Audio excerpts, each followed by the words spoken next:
네, 안녕하세요. 주식은 역시 끼리끼리 새끼리십니다. 안녕하세요, 여러분들. 자, 연휴 쉬고 오니까 증시가 빨간 모습을 나타내고 있습니다. 그 이유는 주말 사이, 아니, 연휴 사이에 미국 증시가 좋은 흐름을 나타냈죠. 그래서 우리 증시는 조금 빨간불을 켜고 있는데, 하지만 미국 증시가 또 소폭 하락하는 모습을 나타냈기 때문에 그 상승폭이 우리 기대만큼 크지는 않았습니다. 그렇다면 도대체 미국 증시는 또 어떤 일이 있었고, 그리고 이 와중에 오늘 급등하는 기업들이 정말 많은데 어떠한 소식이 있는지 그런 것들을 포함해서 깔끔하게 공부해보도록 하겠습니다. 같이 공부하시죠. 렛츠 기릿!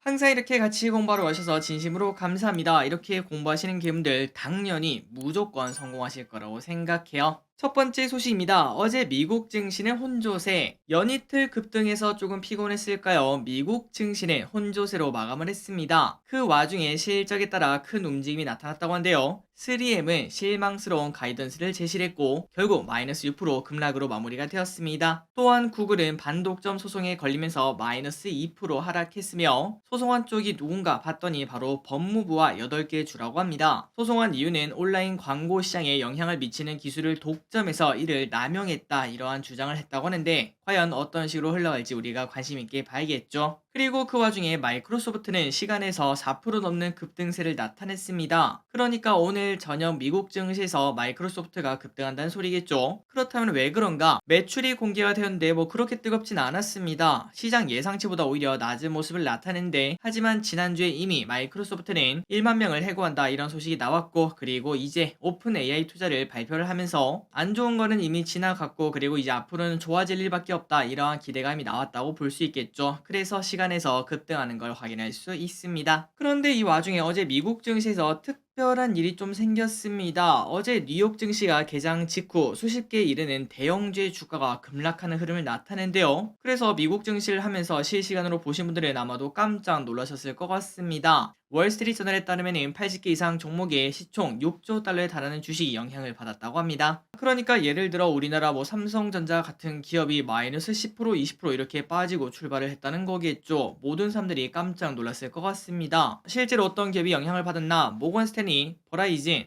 AT&T, 나이키, 맥도날드 등 주요 기업들이 거래가 일시중지되는 걸 확인할 수 있었고 급격한 낙폭을 나타냈다고 합니다. 하지만 이거는 시스템 문제라고 아까 말씀드렸고 오프닝 액션을 처리하지 못하면서 발생한 사건이라고 하니까 증시는 다시 왼쪽을 보다시피 조금 제자리를 돌아가는 걸 확인할 수 있죠. 하지만 그 와중에 조금 불안한 마음이 생기는 건 사실이었을 것 같고, 그리고 뉴욕 증시는 일부 오전 거래를 무효 처리할 것으로 공지를 했다고 합니다. 혹시나 어제 저녁에 미국장을 실시간으로 보신 분들은 깜짝 놀라셨을 거라고 생각을 해볼 수 있겠네요.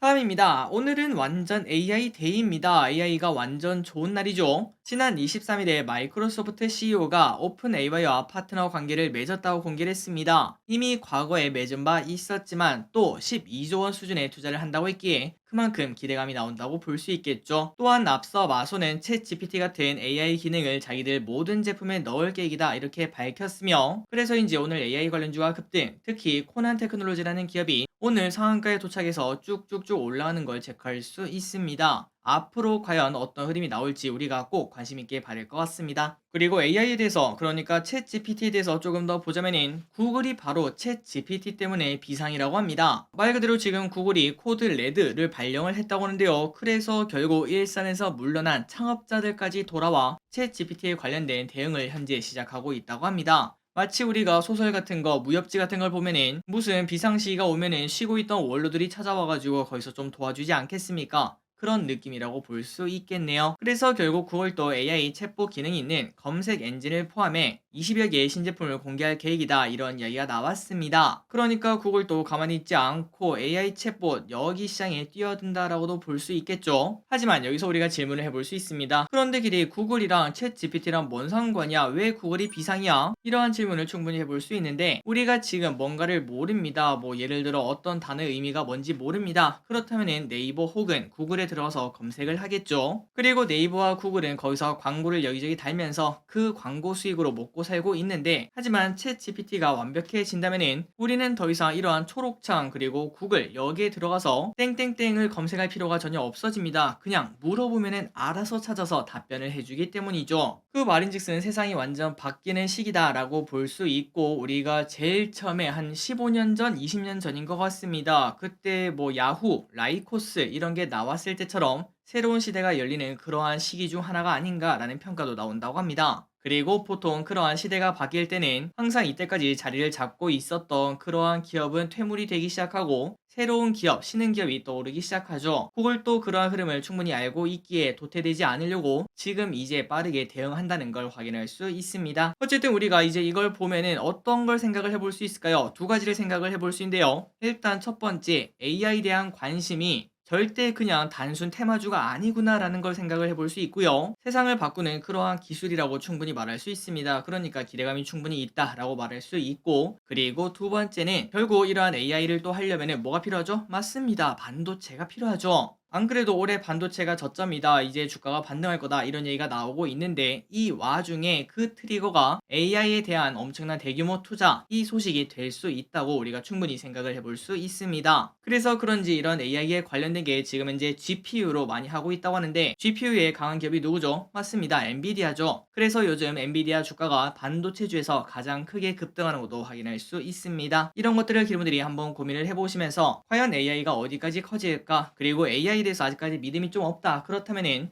반도체는 어떨까, 이런 부분을 꼭 생각을 해보시면 좋을 것 같습니다. 다음입니다. 이제 AI 이야기를 접고, 그리고 다음 오늘 이것도 엄청 뜨겁죠. 오스템 임플란트가 진짜 난리인데요. 어떠한 소식이 나왔고, 그리고 우리가 꼭 알아야 되는 건 뭔지 말해보도록 하겠습니다. 일단 여러 소식이 나왔습니다. 그리고 그 전에 얼마 전 KCGI가 오스템 임플란트를 매수하고 있다고 밝힌 거 기억나시나요? 과거 한진칼이랑 비슷하게 경영권 분쟁에 관련된 그런 느낌이라고 볼 수 있겠죠. 그래서 최근 들어 오스템 임플란트 주가가 슬금슬금 올라가고 있었는데, 하지만 오늘 이런 소식이 나왔습니다. 최대 주주가 최기호 회장이었는데 여기에 백기사, 그러니까 최기호 회장을 도와주는 사람으로서 사모펀드인 MBK 파트너스와 유니슨 캐피탈, 이 두 개가 등장을 했다고 합니다. 그러니까 돈 끌고 들어왔다는 소리겠죠. 그래서 이 사모펀드는 19만원 가격으로 전체 15% 정도를 공개 매수한다, 이러한 공시를 낸 걸 확인할 수 있습니다. 왼쪽에 보시면은 그 공시를 확인할 수 있고, 혹시나 조금 더 정확하게 보고 싶다면은 오스템 임플란트에 들어가서 공시를 확인하시면 될 것 같습니다. 어쨌든 이렇게 최기호 회장 플러스 사모펀드인 MBK 파트너스와 유니슨 캐피탈이 열심히 공개 매수를 하고, 그리고 이런저런 방법을 썼을 시 40%의 지분을 확보하는 거라고 볼 수 있다고 합니다. 그렇다면 당연히 KCGI가 경영권 분쟁을 노리고 있지만 이러한 공격을 깔끔하게 막을 수 있다라고 볼 수 있겠죠. 그래서 이런 소식이 나오자 일단 오스템 임플란트,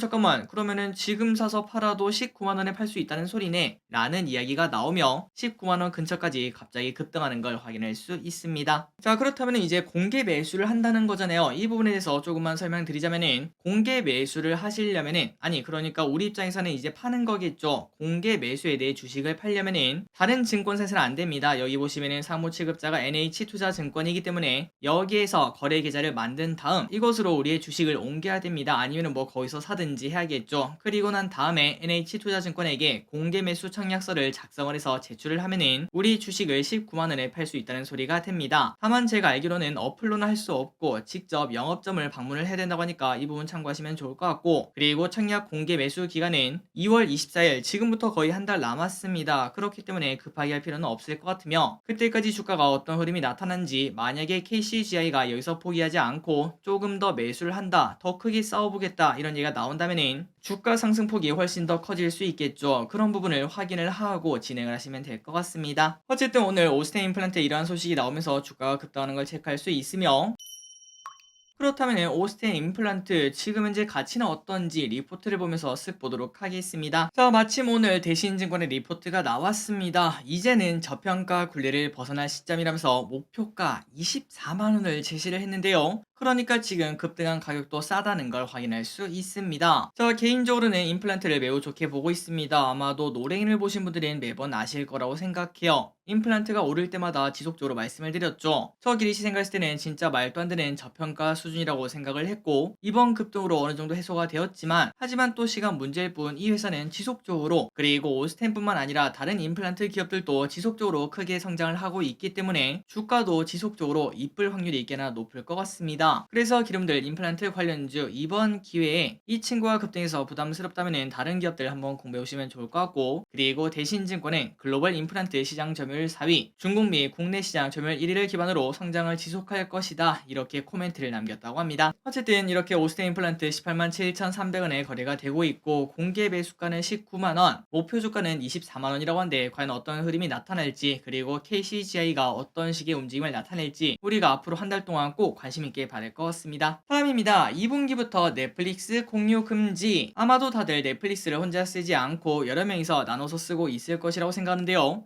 넷플릭스는 현재 1억 명 가량이 지인 등과 서비스를 나눠 쓰는 것으로 추산을 하고 있다고 합니다. 그런데 이제는 막힐 예정이라고 하는데요. 넷플릭스는 2분기부터 이제 다른 가구에서 사용하는 행위를 막겠다라는 이야기를 했다고 합니다. 그래서 동일 IP가 아니라면 1인당 2에서 3달러의 추가 요금이 생긴다고 하니까 우리나라도 나중에 나오면 한 2,000원, 3,000원 더 인상이 되겠죠. 이 부분 참고하시면 될 것 같습니다. 그런데 우리가 지금 생각을 해보면은 이제 넷플릭스 없이 못 사는 시대가 왔습니다. 솔직히 재밌는 거 정말 많죠. 그래서 결국 이렇게 추가 요금을 낸다고 하더라도 넷플릭스에서 빠지는 사람들은 그렇게 많지 않을 거라고 보이며, 결국은 이 모든 게 매출 아니겠습니까? 넷플릭스의 실적이 올라갈 것을 조금 더 생각을 해볼 수 있겠네요. 다음 소식입니다. 통신 3사 영업이익 4조 넘는다. 21년도 실적도 4조를 넘겼는데, 그런데 이번에도 4조를 넘길 것으로 보이며 통신사가 역대급 실적을 기록하는 걸 확인할 수 있습니다. 5G에게 절이라도 해야 되는 상황이라고 볼 수 있겠죠. 그렇다면 5G랑 뭔 상관인가? 당연히 이겁니다. 5G 가입자가 늘어나면서 다들 느끼고 계시죠? 요금제가 많이 비싸졌습니다. 거기에 따른 수혜를 통신사가 톡톡히 보고 있다라고 볼 수 있으며, 다만 지금부터는 실적이 급격히 상승은 하지 않는다고 하는데, 이미 5G 침투율이 50%를 돌파하면서 이제부터는 5G 가입자가 급격히 늘어나진 않지 않겠습니까? 고로 이익 성장 속도가 느려진다는 걸 체크를 해볼 수 있습니다. 그래서 최근 2년 동안 통신 3사의 실적을 보고 야, 이거 계속 성장하겠네 라고 생각하면 안 된다는 거고,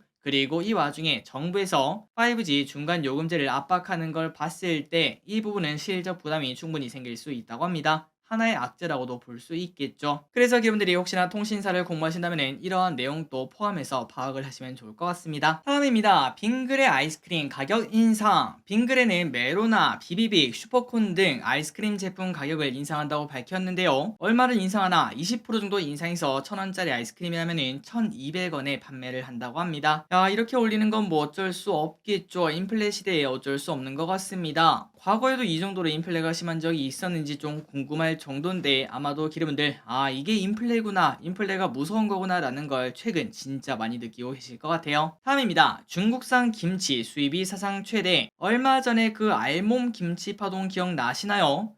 한 1년 반 정도 된 것 같은데 매우 더럽게 김치를 만드는 걸 우리가 본 적 있었는데, 그래서 그때 당시에 우리나라 김치 먹자, 중국산 김치 먹지 말자 이런 얘기도 있었는데, 하지만 결국 작년에 김치 수입액이 사상 최대를 기록을 했다고 합니다. 그렇다면 이렇게 생기는 이유가 뭘까? 바로 식당 때문이라고 볼 수 있는데요. 식당이 잘못했다는 게 아니라 우리나라 김치 가격이 어쩔 수 없이 계속 오르다 보니까 수지 타산이 맞지 않아서 우리나라 김치를 쓸 수가 없다고 합니다. 실제로 우리나라 뭐 종갓집 김치 그런 김치랑 중국에서 수입하는 김치랑 가격 비교를 해보면은 5배 정도나 차이가 난다고 하니까 식당 입장에서는 김치를 포기하던지 아니면 한국 김치를 포기하던지 이 이지선다밖에 없었다고 볼 수 있겠죠. 그런데 우리나라 사람들은 김치 없으면은 김치 달라고 하는 그런 민족이다 보니까 어쩔 수 없이 중국산 김치를 계속 산다는 걸 확인할 수 있습니다. 다만 이 와중에 우리나라 김치 수출액이 최근 7년간 계속 오르는 걸 확인할 수 있었는데요. 하지만 결국 작년에 11.9%나 하락을 했다고 합니다. 상승세가 꺾였다고 볼 수 있겠죠. 그동안 한류 인기를 좀 받고, 그리고 코로나의 효과가 있다, 발효식품 이런 얘기가 나오면서 전 세계적으로 유행을 조금 끈 적이 있었는데, 하지만 코로나가 잠잠해져서 그런지 우리나라 김치 수출이 줄어든 걸 무려 11%나 급락한 걸 확인할 수 있다고 합니다. 그래서 이런 뉴스를 보니까 김치를 만드는 회사의 주가는 어떨지, 매출액과 영업이익은 어떨지 한번 우리가 또 봐야 될 필요가 있겠네요.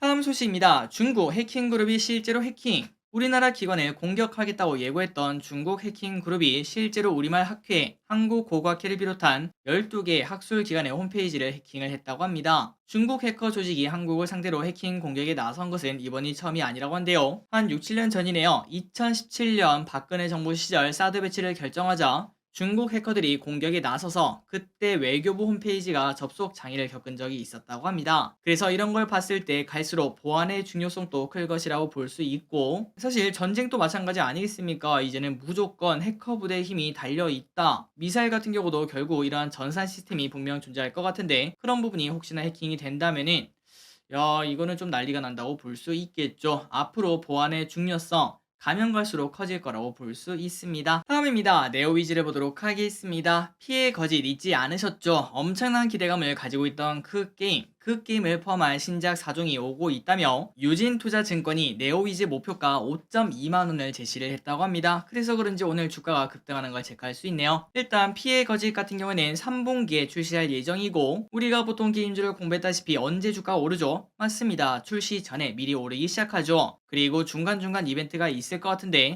3월 달에는 GDC 2023, 6월 달에는 E3 같은 게임쇼가 있고, 이러한 게임쇼에서 시연을 한다고 하니까 그때마다 주가 흐름을 우리가 관심 있게 봐야 될 것 같습니다. 기대감이 나올 수 있다는 거겠죠. 또한 네오위즈는 브라운 더스트 2, 프로젝트 IG, 고양이와 스프, 이러한 신작 3종도 가지고 있는데 이 세 가지 게임도 네오위즈 미출에 유의미한 결과가 있을 거다라는 평가를 내렸다고 합니다.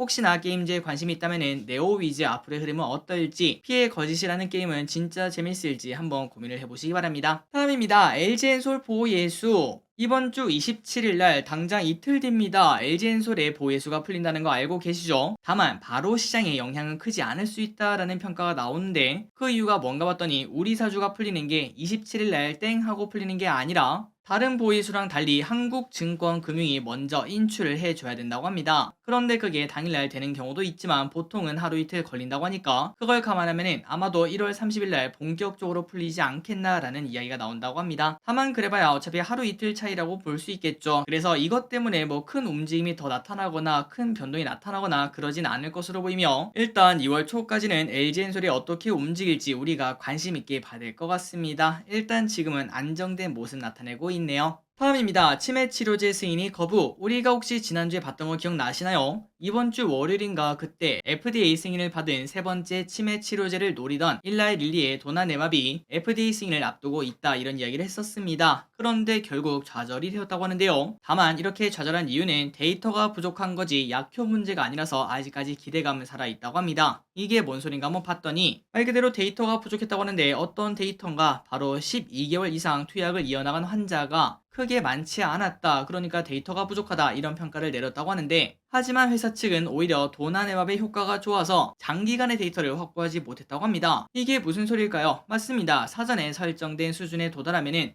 임상을 중단하도록 임상 디자인이 이루어졌는데, 그런데 이 약의 효과가 너무 좋아서, 도나네밥의 효과가 좋아서 12개월 동안 투약을 이어나갈 환자가 그렇게 많지 않았다는 거겠죠. 그렇기 때문에 일라이 릴리는 이러한 자신감을 보여주고 있다고 하는데, 어쨌든 이제는 치매도 치료할 수 있는 그런 날이 가까워지는 걸 우리가 확인할 수 있고, 다른 암 같은 것도 이제 더 이상 암이 아닌, 불치병이 아닌 그러한 평가를 받을 날도 얼마 남지 않았다는 걸 확인할 수 있습니다. 특히 절대 걸리면 안 되는 병을, 우리가 뭐 다른 병도 걸리면 안 되겠지만 특히 치매라고 하지 않겠습니까? 그 병을 이렇게 치료를 할 수 있다는 거, 어느 정도 도와줄 수 있는 이런 약이 나온다는 거, 이것만 보더라도 진짜 100세 시대는 어떻게 살아야 될지, 그리고 그때까지 우리가 살려면 결국 돈이 있어야 되지 않겠습니까? 우리가 계속 투자를 해야 되겠구나 라는 이야기도 충분히 해볼 수 있습니다. 다음입니다. 최근 미국에서 강한 섹터가 있다고 하는데 그건 바로 수소주라고 합니다. 우리나라에서는 수소가 그렇게 뜨겁지 않은데요. 하지만 미국은 조금 다른가 봅니다. 대장주로 꼽히는 미국 플러그 파워의 최근 한 달 주가 상승률이 무려 48%나 된다고 하는데, 근데 왼쪽에 월봉을 보시면은 야, 이게 오르긴 오른 겁니다. 이게 48% 오른 거예요. 그럼에도 예전의 고가에 비하면은 엄청나게 하락한 걸 확인할 수 있죠. 도대체 코로나 때 돈이 풀린 게 얼마나 엄청나게 효과가 좋았는지 그거를 우리가 이렇게 새삼스럽게 한 번 더 확인할 수 있습니다. 돈의 힘이 이렇게 엄청나다는 거겠죠. 어쨌든 이렇게 쪼그라든 걸 확인할 수 있고 이제는 다시 반등을 하고 있다고 하는데, 이는 여러 나라의 수소 투자 본격화로 수소가 단기 테마주 영향을 벗어나 주도주로 가는 길목이다, 이런 평가가 나온다고 하는데, 게다가 유진투자증권에서는 이에 대해서 수소주는 지금 전기차의 10년 전, 재생에너지의 20년 전과 같다며 길게 보고 투자할 섹터라고 언급을 했다고 합니다. 이 부분은 개인적으로 당연히 동의를 합니다. 우리가 앞으로 투자 최소한 10년, 20년, 30년, 40년 이렇게 할 건데, 투자는 그냥 단순히 1년 뒤를 보고 하는 게 아니겠죠. 10년 뒤에 어떤 세상이 펼쳐질까, 그거를 생각한다면은 투자만큼 쉬운 게 없다라는 이야기도 충분히 해볼 수 있겠죠. 당연히 10년만 지나면은 아파트 아니면은 주유소에 수소 충전소가 여러 곳이 생기고, 그리고 수소차도 지금 전기차 돌아다닌 것처럼 충분히 돌아다닌다고 볼 수 있겠죠. 그리고 그때가 되면은 수소 관련주의 주가는 엄청나게 올라갔을 거라고 볼 수 있습니다. 마지막입니다. 오늘 내일 눈이 좀 많이 올 수 있다는 소식이 나왔습니다. 날씨가 갑자기 미친 추위를 나타내고 있는데요. 그 따뜻한 대구도 지금 현재 마이너스 영하 8도인 걸 확인할 수 있습니다. 그런데 이 와중에 오늘 내일 중부지방에 큰 눈이 내릴 수 있다고 하니까 여러분들 내일 아침 출근길 꼭꼭꼭 조심하시기 바랍니다. 자, 오늘의 공부 여기까지 끝났습니다. 항상 이렇게 같이 공부해서 진심으로 감사합니다. 지금까지 기리셨습니다. 빠이요.